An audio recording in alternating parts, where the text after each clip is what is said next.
Good morning. Roll call, please, Jen. Mike Dolson, I'm here. Tom McDonald, Here. Jennifer Finley, Jim Molitor, Carol Langford, Danielle Matt, here, Bing Matt, James Steele Jr., Yes. Martin Sarlo, Present. Len Tuteeth, Lenny Strahan. Thank you, Jen. Martin, will you give us a prayer this morning? If you would, please.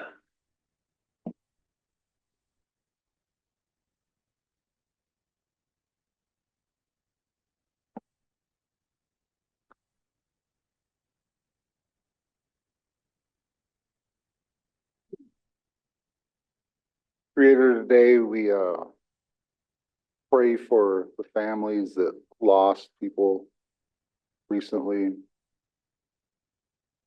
A lot of people are hurting and losing youth to is just tragic, and pray for the families for strength and friends and everyone else. Pray for all of our people that are struggling with addiction. Prayers for the people in recovery.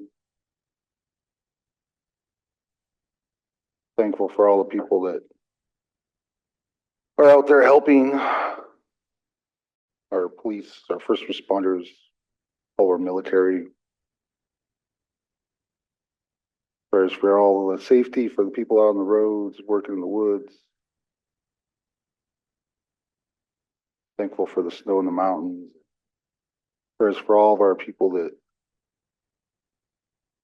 don't always have a home when it's getting this cold, and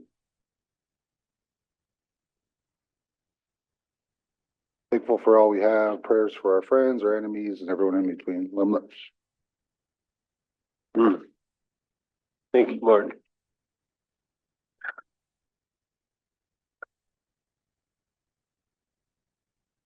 We have minutes from October 24th. Can we take a look at those, please?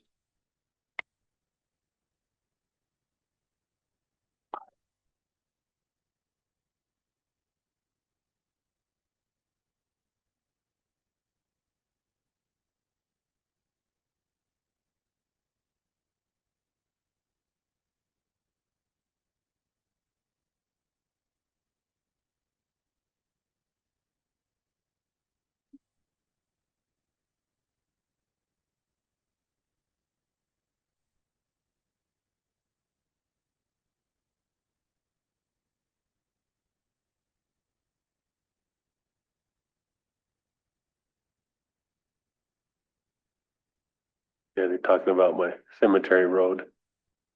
Oh, sorry. Out of context, I didn't.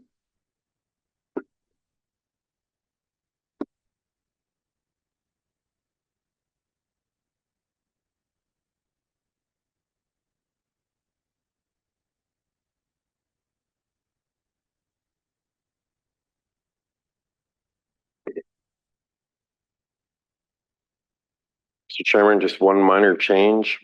On the paragraph where Rich is talking about the Department of the Dewar building, I have a comment about suggesting signage in the Salish and Kootenai language. I would like to add the Salish, Kootenai, and Pend Oreille language.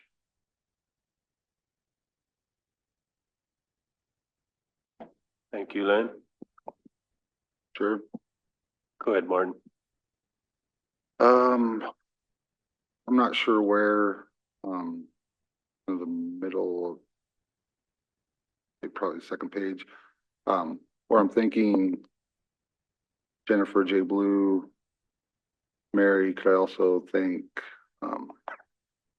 Lenny Trahan, and then also Dorothy Finley, Amelia for the boxes, and Alan Kenmill for the containers. Thank you. Thank you, Martin. Motion to approve the minutes with corrections. Motion by Len to approve the October 24th. Is that the 24th? I think it's 24th minutes with corrections. Second by Danielle. All in favor?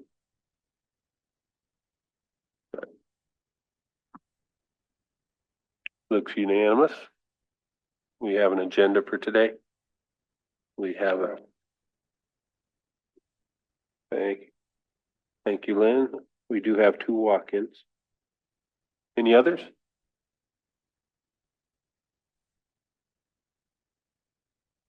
Martin?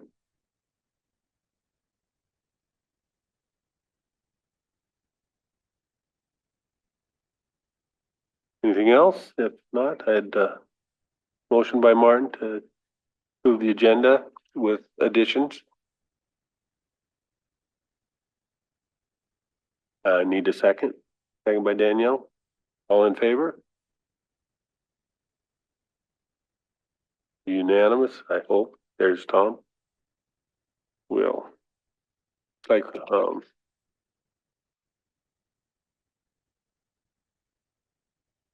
Erica Shelby first. yeah, Erica's here. We'll just go ahead with Erica.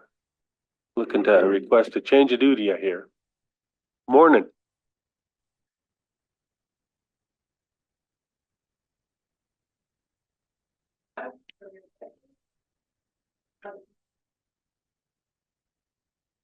And Tribal Satellite Week starts today here at the complex from 11:30 to 7 and over in Hot Springs at the Indian Senior Center. From the last time that I was here, we were still in early registration. So I just wanted to update you that we did get 1,024 unregistered tribal members registered before the early registration deadline. So what we were working on after that is basically these red medicine nonpartisan ballot pickups in each community, and we did free Indian tacos. It all culminated last night. We had over 600 people come, and that put us over. We have 611 ballots that we've collected in 11 days. And so we want to keep that going, but also today, what we're going to be focusing on for the rest of the week is giving rides. We need our low propensity voters to be able to get to their tribal buildings all week.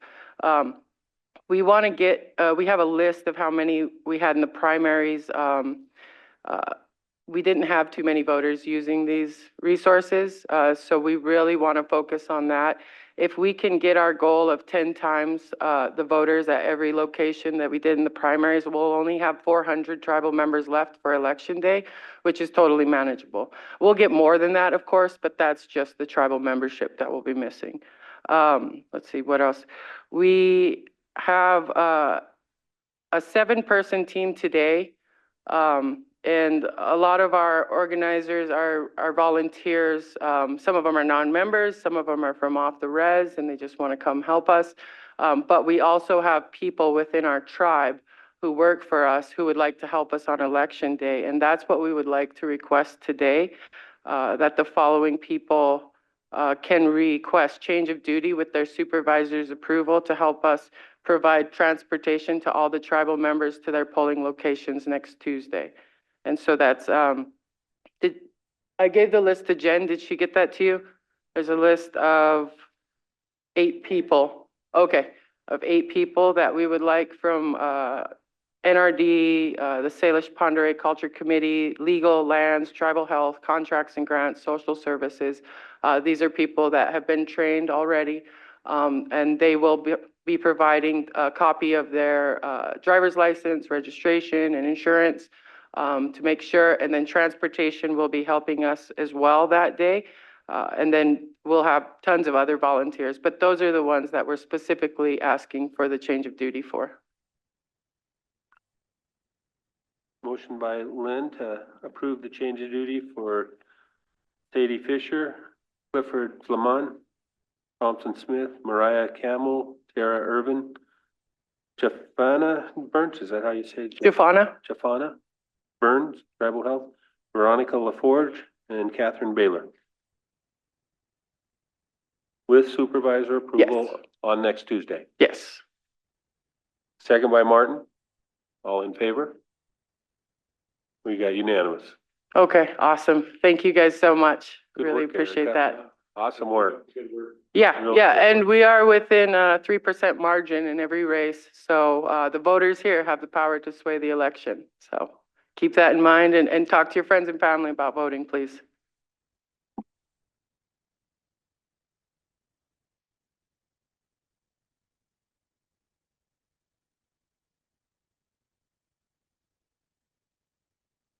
I, I don't have Jackson Adams here yet.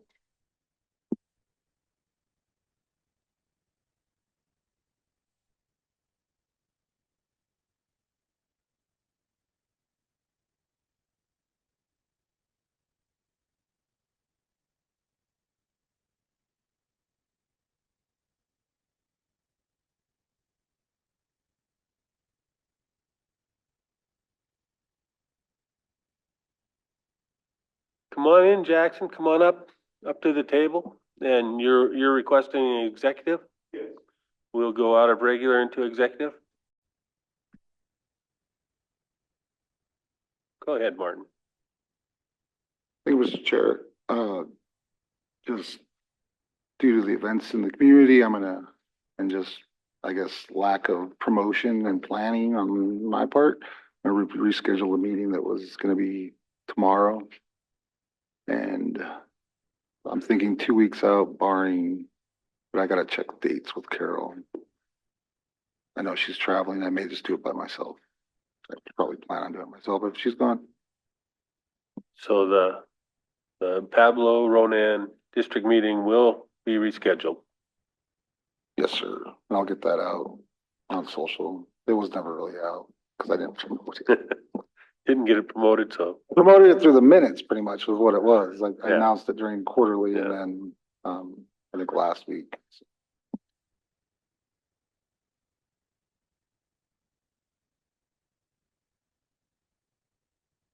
yeah, there you go. Morning, John. Come on up.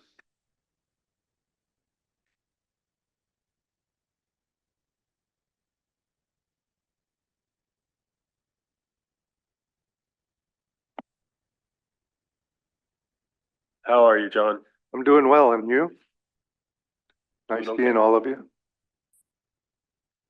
So what I'm presenting is a resolution for the Rocky Mountain Tribal Leadership Council EpiCore grant. And what it is, it's a $200,000 grant which works effectively in tandem with the Tribal Health Department and Rocky Mountain Tribal Leadership Council. It's for increasing support for tribal youth and adults struggling with suicide ideation. We actually have it, requesting it because we didn't get the Reason to Live Native. So this is kind of helping out with Reason to Live Native.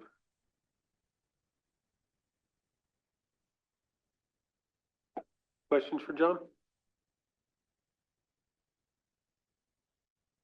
Motion by Martin to pursue the Rocky Mountain Tribal Leaders Grant. Is the grant, it's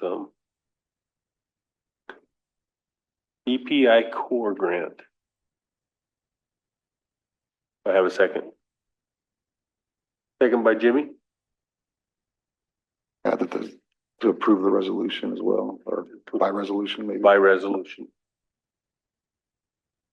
All in favor? And looks like unanimous. So, Thank you very much. thank you, John. Appreciate that.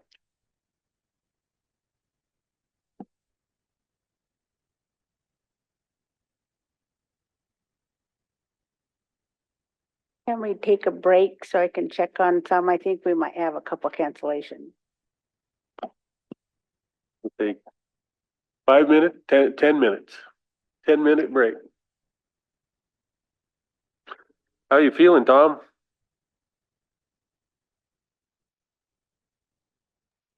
Sore. Pretty sore. Well, thank you for joining us today. We need you. And Yeah, no problem. I just definitely gotta, take, you don't gotta be in a overdo it.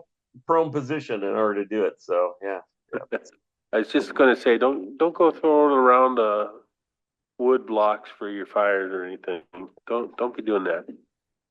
Yeah. It's not gonna do it. It's in fact, just the fire's not even going right now. No riding lawnmowers either. Yeah, yeah. Yep, I think I'm done mowing for this season. And, give us a call if there's something we can do to help you out.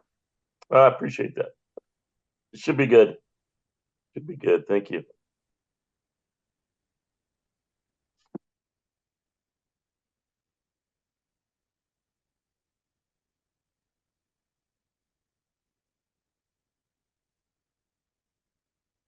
I was gonna say, but also it might be, if I'm getting. Not good.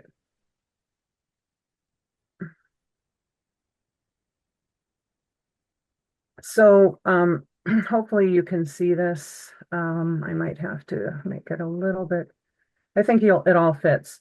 So option one, as you know, these three lagoons that, are out at Kicking Horse, they are, the bottom of the lagoons is below the high groundwater level. And so there's supposed to be separation between the bottom of the lagoons and the groundwater. And one of the lagoons is offline. Since we dredged the lagoons, we found that one of the linings was definitely not complete.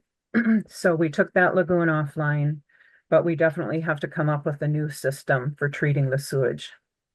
And because of that issue with there's no separation between the bottom of the lagoons and the groundwater.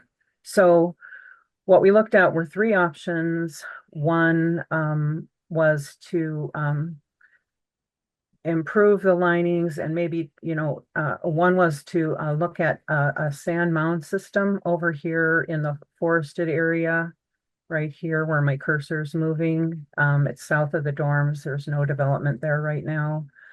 And then another option is to keep using the sprinkler irrigation system and use one or two of the lagoons for for holding cells. But we would have to put in this Orenco treatment system. And that is a fairly expensive system that would take out the solids, and then we'd just be putting the effluent into the lagoons and then sprinkling that, or treating the effluent in this sand mound system. So what we found out from EPA, Toby from Jacola Engineering worked with EPA to find out what the requirements would be for regulating this sand mound system, which was the preferred option, the least expensive option. And what he found was that the design standards that he was looking at as an engineer registered with the state, he was looking at the Department of Economic and Environmental Quality, the State Department of DEQ. Their standards would be to treat it and then use kind of like a mixing zone to try to make sure that you had enough time for that effluent to get treated before it hit groundwater. But EPA has even higher standards. Their standards are that we would have to treat it to drinking water standards before that effluent could be treated in the sand mound system, which means that this Orenco system, I guess that's this one right here, that would have to be an actually even more expensive system than we had originally budgeted for. And we're waiting to get information back from Orenco to tell us how much more that will cost to bring that treatment up to drinking water standards. And then there will be additional maintenance costs with that option. However, it's still going to be less expensive than the second preferred option, which would be to raise the level of these lagoons, store the effluent, and then treat that in this drain field over here. So, Toby, you might want to make any corrections. I might have, if I got anything wrong, please feel free to jump in. Yeah, thanks, Janet. appreciate the time, and I think you captured things pretty well. I think on the lagoon option, basically what we would be doing is abandoning the two southern cells and then raising and expanding the cell number 3 to basically store treated effluent before disposing it on the irrigation system. So that was kind of our preferred option 2. Option 1, I think, as Janet mentioned, was going to, I say option 1 on this map, it was called option 2, was the sand mound to the south of the dorms. Apologize for the confusion. One thing I did want to clarify is that the DEQ rules fall under the same jurisdictional requirements that the EPA has. They all fall under the Clean Water Act. The difference that I was able to discern is that the DEQ regulates a groundwater discharge permit, and they allow for some of that treatment to happen in that mixing zone that Janet referenced. And so at the end of the mixing zone, you effectively need to be at drinking water standard. They have a permit that's monitored, renewed. There's lots of sampling, kind of more of an ongoing burden, I would say, with that discharge, whereas the EPA largely said we look for that drinking water standard to be met at the sand mound location. And it was maybe a more streamlined process once you've been, authorized by the rules to discharge.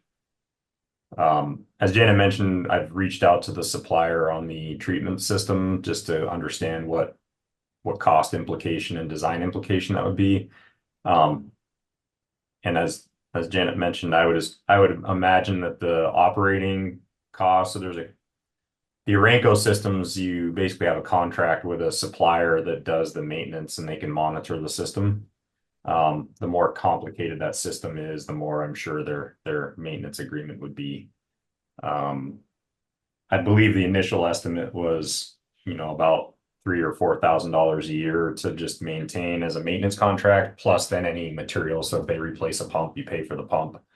And I would imagine it would go up some with a higher level of treatment. It's worth noting on the irrigation system, if we went to lagoon storage and irrigate during the summer months, your treatment requirements could probably be less than they would be less than what's needed for the sand mound system. And I think just operationally, we need to include some controls to limit how and when the irrigation happens. I think right now it's more done manually. So if the weather's not suitable or if it's getting overwatered, you'd have controls to minimize that rather than having an operator just go out there and running the pumps automatic or manually, excuse me. So when we talked with council before, back in July, we looked at the cost of these different options, and I'm just going to scroll to that page real quick here. Let's see. Okay. So what we were looking at is this base plus the alternate, which means the additional 50 people if they'd be staying in the dorms or whatever use you want to come up with for that dorm site. So we're looking at a range of between 3.7 million and 4.84 million. And when we talked with you back in July, the preferred option was that sand mound system, which is now going to be more expensive than was originally estimated. But we don't know again how much more it will be. We know it'll be less than $1 million more. So it will still be less than option 3. So the preferred option was option 2, and if that wasn't going to work, we were going to go with option 3. But would have the least impact on the environment with the least amount of soil disturbance. So what we're looking at now is we need to be able to move on to final design if council chooses to move forward with Jacola. Let me move up here to my notes, sorry. we wanted to select the preferred option. If you still wanted to go with the sand mound system, because it will still be less expensive than the other preferred option, which was to use to sprinkle the effluent. So if you could please, let us know which option you want us to pursue further. If you want to go forward with the sand mound option, even though it would be more expensive, then we can direct an engineer, either Jacola or another firm. If you want us to put it out for bid, then we can direct them to do the design on that preferred option. So I guess that's our first ask today is, would you prefer to go with, as I had said here before, option 2? Or if further designs shows it to be unfeasible, then approval of option 3. And I think what we found when we did some more soil borings is that option 2 seems to be reasonable, right, Toby? Sorry, I was muted. Yeah, we put 2 monitoring wells into the area south of the dorms. The soils are glacial till material, which is fairly tight soils. They are both dry from a groundwater perspective at the moment. We continue to monitor those, but based on talking with the geotechnical engineer, they felt that the loading rate we were looking at the soil seemed reasonable given what he found. So would council want us to proceed with option 2? Again, we're not asking you to obligate any money with this first action. We're just asking you to approve a design option that we would move forward with at some point. So this is the Question? action I'm requesting.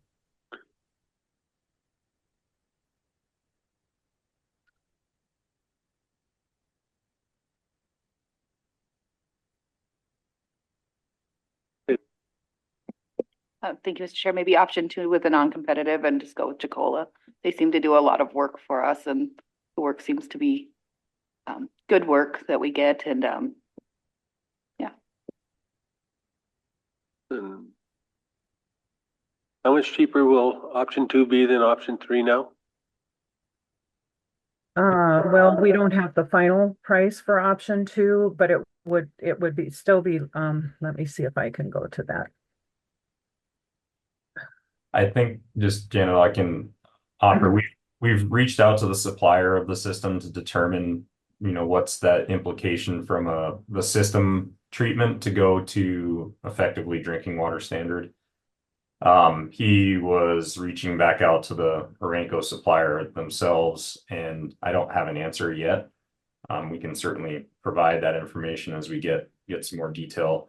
It is a significant change to go from, if I look at it from a nitrogen standpoint, it's quite a bit of a reduction.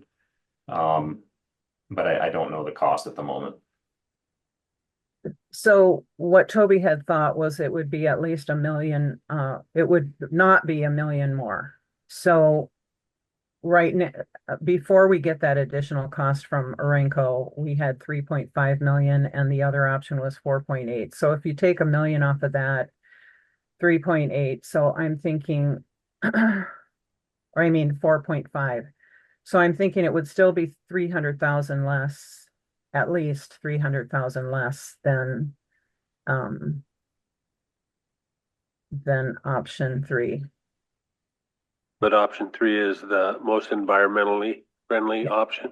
Right. However, with option 2, we'd pretty much be keeping everything within the Kicking Horse site. But we would have to be digging up that part of that forested area south of the dorms. So, and then we'd have to dig up a small area to install that Orenco system.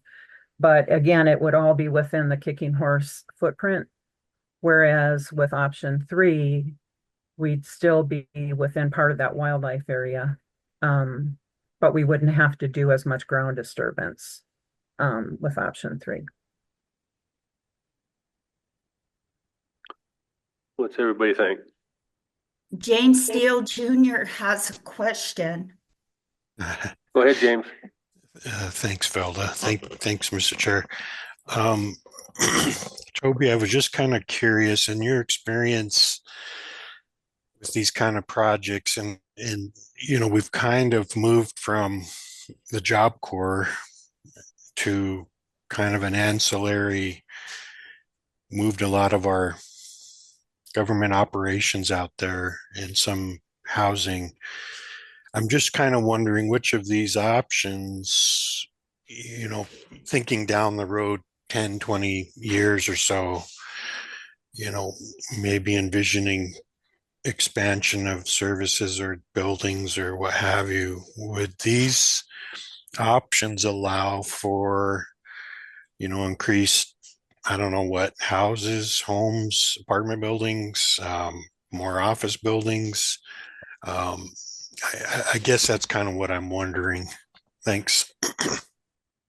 Yeah, I think that's a good question. From an overall use of the Job Corps facility, I know I don't know who all the stakeholders were, but a group from within the tribe looked at how do we envision this facility being used and gave us, number of homes, number of office kind of workers, how many, as Janet mentioned, there's an estimation if we had kind of a short-term overnight housing. I think, Janet, in the report, there's a summary of so this is the master plan map that was provided from Janet. But I think in the report itself, we summarize what was being used to arrive at the full build-out daily flow. And that takes into consideration some future uses for sure. I guess, does that align with everyone's vision of the Job Corps? I can't speak to that, but there is definitely planning for future growth. It's about 16,000 gallons a day is what the build out of the system would be. I think in terms of the irrigation option, because the original flow is based on we've anecdotally determined about 26,000 gallons a day. The irrigation disposal area probably has a little bit more capacity to, irrigate. To add capacity above the 16,000 gallons, you would definitely need to add additional storage. Based on our preliminary calculations, we figured you'd be about 3.5 million gallons of effluent needing to be stored. So a large part of that cost is raising that existing lagoon out of the groundwater and developing a synthetic liner, lagoon system. I think the area south of the dorms from a sand mound perspective probably can't fit a lot more than the 16,000 gallons a day we show. So if you felt that you needed to go above that, that's probably the most limiting from a effluent disposal standpoint. I don't know what current water use is at the moment, but I feel like it's probably pretty minimal relative to the 16,000 gallons that we're looking to include.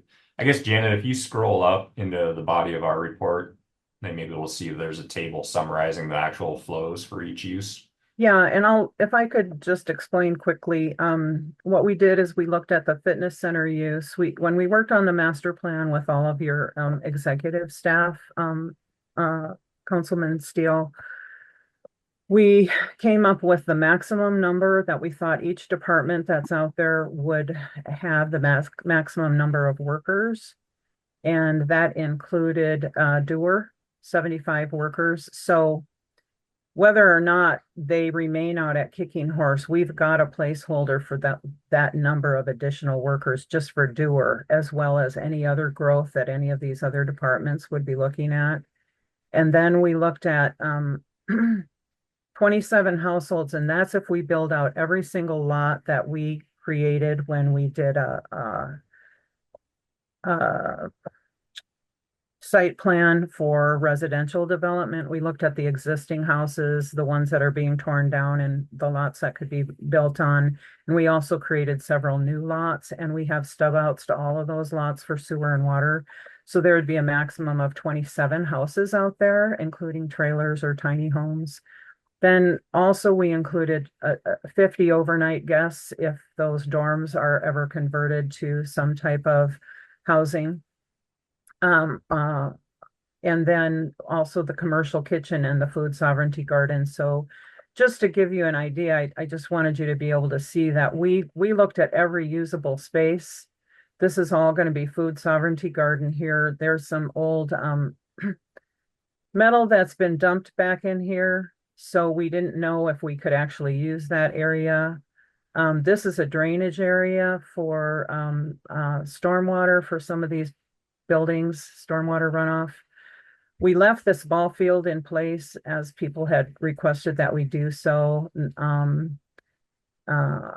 But basically we've got the cell tower here. This is the potential sewage treatment area here. And this is the bullpen for property and supply. So when we did this master plan last year with all of your executive staff, we just felt that we had pretty much accounted for every potential use that could be out there. And I hope that answers your question. I can scroll to that report too if you want, Toby. Or does that answer your question, James? Yeah, thank you, Janet. I appreciate you reiterating that. I had looked over the report, but in the months since then, I've seen a gazillion reports.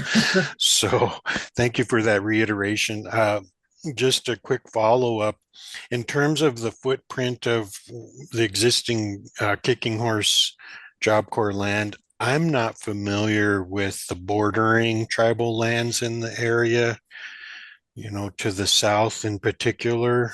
I don't believe this is tribal to the south here. South. Okay, thank you, To the Janet. west, yeah, to the west it's tribal, and to the east it's tribal. To the east and west. Okay, thank you. Mhm. I think just to expand on that, and then I can turn the floor back over, is from the storage and irrigation system is going to be, a slightly simpler treatment, just because we're not going down to the drinking water standard for it to go into the lagoon storage cell.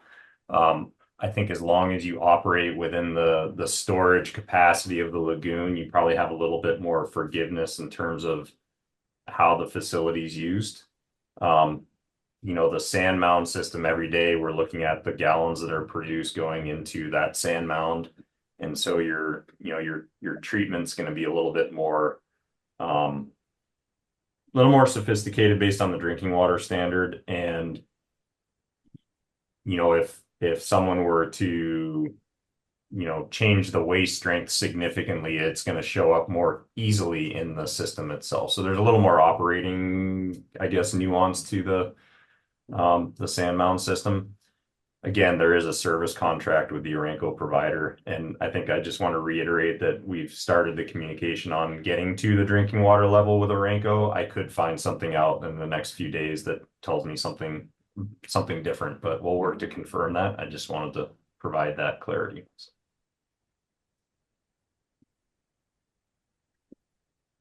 Toby, with that, would you think that it'd be safer to go with the more expensive option, or do you think we should still try to go forward with option 2? I think it's worth exploring with Urenco what it would take to get to the drinking water limit. And then I think I would still be prepared that option 3 may be ultimately where we land if there's something in their work. I would say, Urenco is very comfortable getting into that 24 parts per million on nitrogen. And that's kind of what we used, which would be common in Montana based on the Montana rules and process. Going to 10 parts per million on the nitrogen is a decent drop. So I would like to get the update from the Urenco folks just to see how their comfort is with doing that. They may need to add a component that's a little more in line with like municipal type mechanical plant, which is going to be a little bit more, again, just another piece of equipment to operate. It should fit within their operating contract, but it may add some operating cost that isn't there on the lagoon option. So I guess Janet, to answer your question, I think it's worth getting that next step with the Orenco supplier for option two. Mhm. Determine what that cost is, and then, but I think being prepared that option three is still the backup option, I think is valid. So maybe if we could go forward with this first action that I've requested here and maybe have it worded this way that if further design shows option two to be unfeasible, then approval of option three. So we could get that particular point established. I think so, yeah. Okay. Mr. Chair. Go ahead, James. Thank you, Mr. Chair. Janet and Toby and Velda, I guess my concern is, I guess I'm really wanting to pick the option that ensures, the maximum use of the site for kind of what you've done the research on and the study on. Will either of these options allow for that, to basically maximize that use down the road, or we're going to have to retrofit or go back and redo something if we don't do the more expensive option? I don't know. I guess I'm feeling like pick the more expensive option if that's going to get us the best usage down the road and not have to retrofit or whatever the proper term is. I think the best way for me to answer that is in option one and three, they each have a component. So there's a sand mound and should I say option one, excuse me, option two, there's a sand mound, there's the treatment and tankage side of it, and then there's on the irrigation system, you have the treatment, the storage cell, and the irrigation field itself. What I would say is if we feel that the master plan flow of 16,000 gallons a day approximately is conservative for the use, then I think both systems provide that growth opportunity for how the facilities used today. If we felt that there's a reason or a need to be above that 16,000 gallon ceiling, both systems would need to do something on the treatment side. So you may look at an additional tank, an additional filter pod for the lagoon system. On the sand mound option, I don't know what the drinking water solution looks like yet. So from an expansion standpoint, I can't answer that. I think the irrigation field itself has a larger capacity than the 16,000 gallons a day system needs. When I looked at the water balance for it, we'd be irrigating about 9 inches of water onto that area during the irrigation season, and I'm sure it could take more. The lagoon would need more storage based on an increase above that 16,000 gallons. So I think the best way to summarize it is option two doesn't allow for a lot of sand mound growth. So you may need to look for an additional disposal location. Both options would need to expand the treatment system. And then, similar to the sand mound, you need to look at it adding irrigation storage if you were to grow above the 16,000 gallons. So I think each system is expandable. They have their own issues related to that. If that answers your question. Yeah, thank you. But up to the 16,000 gallons, we'd be good with either option at this point. Correct. Yep. Thank you. Mm-hmm. Other questions? So up to 16,000 gallons, option three is still the most environmentally friendly. I would say it's disturbing less undisturbed ground. If you looked at our map again, there is around the existing lagoon, there is some expansion of that lagoon. Portions of that I think were disturbed with dredging and probably constructing the lagoons previously. There may be a little bit of new disturbance in that area. We would have to work with the wildlife program to find out what any mitigation measures they would have for that particular option, however. I know they have concerns with any kind of new piping going in or any kind of ground disturbance, so. Other thoughts, anybody? So the recommendation was to look at option 2 and evaluate whether raising the effluent to water quality standards is feasible without raising the price too much. Is that what the request is? And if it is, then opting for 3? Is that, am I hearing correctly? Yes, Is that the consensus of council?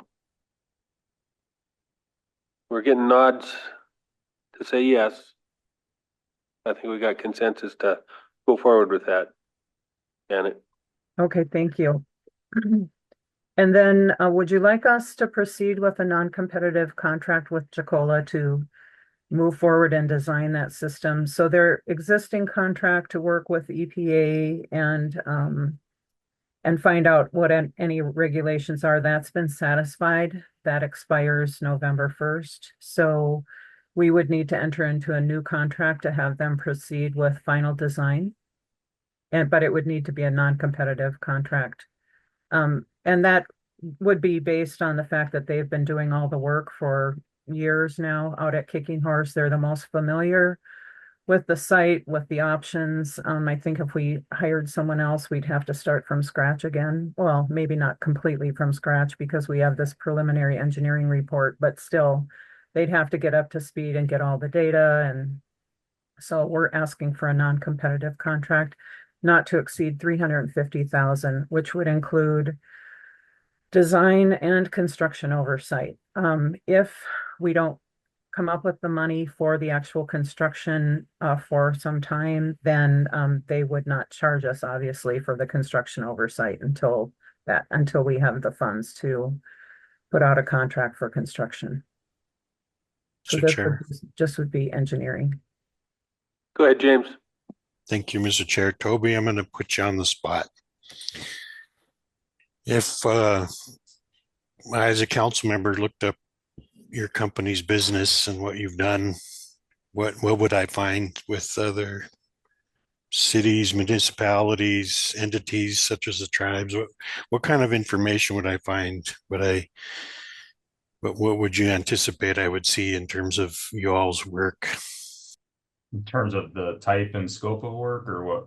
Yeah, exactly. I mean, with other entities that you've done this work with, and I'm just kind of getting to want to know your track record a little bit. I know you've worked with the tribes before, but just kind of want to Yeah, hear that. so from an overall company perspective, we do have the architectural and the building, architectural, electrical, mechanical, plumbing, structural in one house. We also have the civil and survey. From a civil engineering perspective, the Aranco treatment in this capacity, I'd say in the last couple of years, we've done, I'd say 3 or 4 projects that have used. We had one for a hotel that was about 14,000 gallons a day and went through the DEQ groundwater discharge permit process. We did a smaller Aranco system replacement for a school that was constructed this summer. We're the town engineer for the town of Eureka. So, they had existing lagoon systems, so we weren't really involved in that. I think if we were using the lagoons for the actual treatment design, that's an area where, I don't personally have a lot of experience with, and we'd maybe look at a sub-consultant. In this case, we're really looking at it from a storage standpoint. A few years back, we worked with the Lakeside District to analyze kind of their system and their flows to look at where their limiting factor was. So the water balance analysis that we did to kind of gauge the irrigation zone is something that we've done with another district. From a civil engineering perspective, we have some term contracts with the Bureau of Land Management and the GSA, which is General Services Administration. So that's kind of our public sector work. And then we do a lot of, obviously, private sector land development type project designs. From a civil perspective, there's in our Kalispell office here, there's 4 licensed civil engineers. Sorry, I was doing a head count in my head. And I guess I've been with the company since 2004 and kind of worked under my mentorship was under the owner of the company. His name was Thor, and his son Shane is the current owner of the company. So I think his experience and background in construction, I think, has been helpful for, it was a contracting company at one point, and so it's been helpful in just looking at constructability in our design process. And so I think our office here in Kalispell, I don't know, there's somewhere between 20 and 25 people, I think. It's been a little while since I've done a head count, and that's kind of across all disciplines. Thank you for that. I just want to, somebody, we all have our naysayers. I know you all do too. Yeah. To say, did we hire a competent company? When I talk to our membership and constituency, why did you do this, X, Y, and Z? A competent company has a proven track record, and then we can point at examples of what you've all done. So that's the reason for my question. Thank you. Yeah, you bet. Could I also add, Mr. Chairman, that Jacola did the design work and construction oversight for replacing all of the sewer and water lines at Kicking Horse. So they're very familiar with the property from that aspect as well.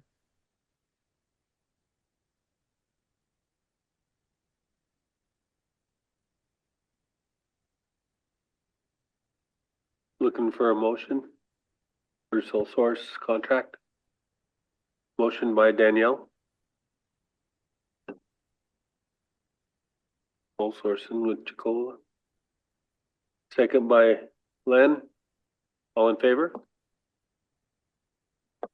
You're unanimous. Great, thank you. Thank you. Is Greg available? Are you available, Greg? I can't see him from the screen. He's right here. I had a Greg, question. did you want to update on resources? Yes, council should feel very comfortable that there are assets set aside for the initial engagement of $350,000 to start this off and to go forward with the non-competitive nature of this agreement, as well as there are funds set aside unequivocally inside the water compact to accomplish this wastewater treatment facility. And my guidance would be not to fret whatsoever over the difference in price between the one that you want and the one that the tribes needs. If it's less than $1 million in price difference, I wouldn't fret about that whatsoever.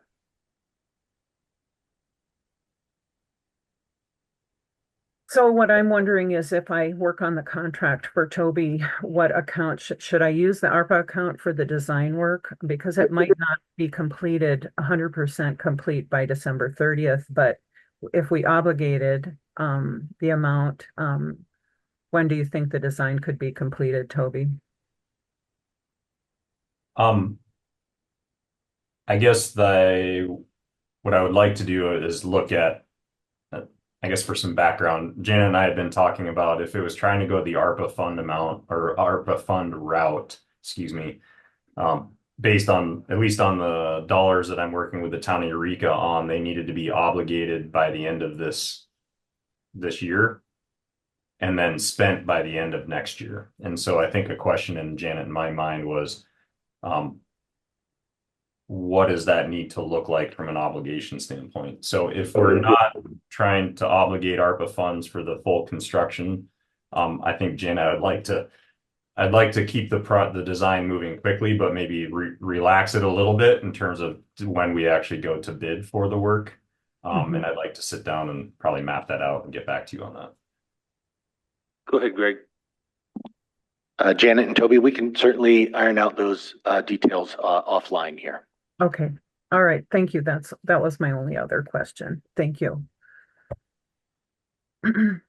Okay, we appreciate your time, council. Do we have time to firm up our Missoula Commissioners Annual Meeting agenda, Mr. Chairman? Have you talked to Jen about that? Yeah. Are we okay, Jennifer? Yes, I have it on the screen for you. Okay. So we're going to be meeting with the Missoula County Commissioners per the MOA that we've entered into, I don't know, for the past decade and a half, perhaps. And it's our turn to host. So we're going to have the meeting at the Gray Wolf Casino Grill area. And Missoula County has scheduled their date for a Wednesday, which isn't a tribal council day, but I'm hoping everybody can make it. So on the agenda, they wanted to know if the tribes would discuss their initiation of a Missoula County land use plan and who would be their contacts. I think we're going to have to take an integrated approach, and I would like to invite Tony Incashola Jr. so that he can listen to that, because ultimately, I believe his program, his resource program, and the culture committees will probably need to be a part of that plan. They also wanted an update on Public Law 280. So if you guys are feeling kind of comfortable with that, if that can be an item for discussion. And then finally, we're thinking maybe climate change, some of our initiatives, and we would like to invite Mike Derglow. And then, of course, we'd go through Tony Incashola to make sure his staff was available. So what we try to do is bring in presentations, and then counterparts can work together from Missoula County and the tribes. So that's why we have these items proposed. And then as one update, we wanted to, this is mostly, I think, Bing and Jim brought up at the last year's meeting, is they wanted the People's Way incorporated into the Highway 93 safety options, a pedestrian bike path from Dirty Corner to the Y is what the tribes have been proposing. And Missoula County did put in for a raise grant. They didn't receive it. So that's something, if we want to discuss that again, we can bring that to the table. So those are the proposed items. And so far, Janet and I, our program will give an update on the Indigenous Animals Meat Processing Facility.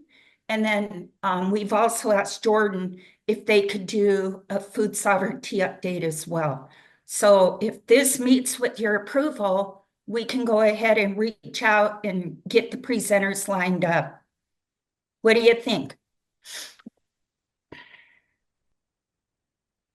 Any additions or thoughts here? I heard it looks good, Belda.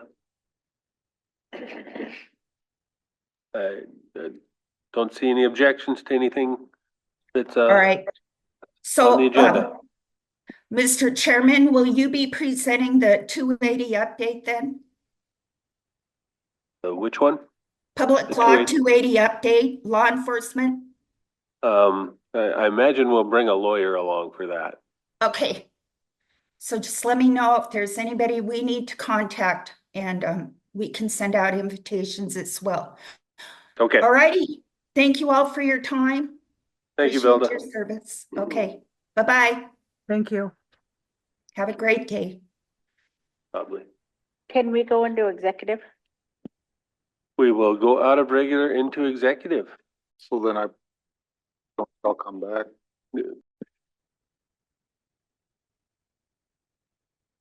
That must be the motion. You gotta take care of